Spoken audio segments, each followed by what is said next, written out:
నందు గారు లేదు రెండు మాటలు if you want to say something. To begin with, even before I speak about Sai Siddhartha, ఒక్కసారి I'd like to thank the entire media for not just coming here, but మొన్న 1 week back release అయినటువంటి దండోరా cinema special screening చూసిన వెంటనే రాత్రి 11:45-12 ఆ టైంకి ప్రసాద్ ల్యాబ్లో చూసినట్టున్నారు అందరూ.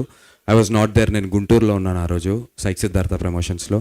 సో చూసిన వెంటనే ఇన్ని ఇయర్స్ ఆఫ్ నా జర్నీలో 2 రోజుల తర్వాత ఎప్పుడో రివ్యూస్ రాసిన రోజున నేను నా పేరు చూసుకోవటం, బాగా చేసామో లేదా అనేది చూసుకోవటం. కానీ for the first time in this 18 years మీడియాలో నాకు తెలిసిన ప్రతి ఒక్క journalist, I cannot forget even 1 single person.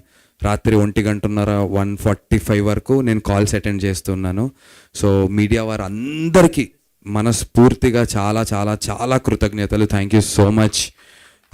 నాకు చాలా ఇంపార్టెంట్ టైంలో right before the blessing in disguise అంటారు, సినిమా పోస్ట్పోన్ అవటం, దానికి 1 week ముందు దండోరా లాంటి సినిమా వచ్చి నా పర్ఫార్మెన్స్ గురించి ప్రతి ఒక్కరు పర్టికులర్గా మెన్షన్ చేయటం, అందులో చాలామంది పెద్ద పెద్ద యాక్టర్స్ ఉన్నారు, వాళ్ళ మధ్యలో కూడా నేను కనిపిస్తున్నాను అని చెప్పి నా గురించి బలంగా గట్టిగా చెప్పినందుకు మీడియా వారికి థ్యాంక్ యూ. అండ్ సై సిద్ధార్థ గురించి Q&Aలో మాట్లాడుకుందాం మంజుష గారు. Very very happy for you, very eagerly waiting to enjoy your success. ఎందుకంటే అది మా సక్సెస్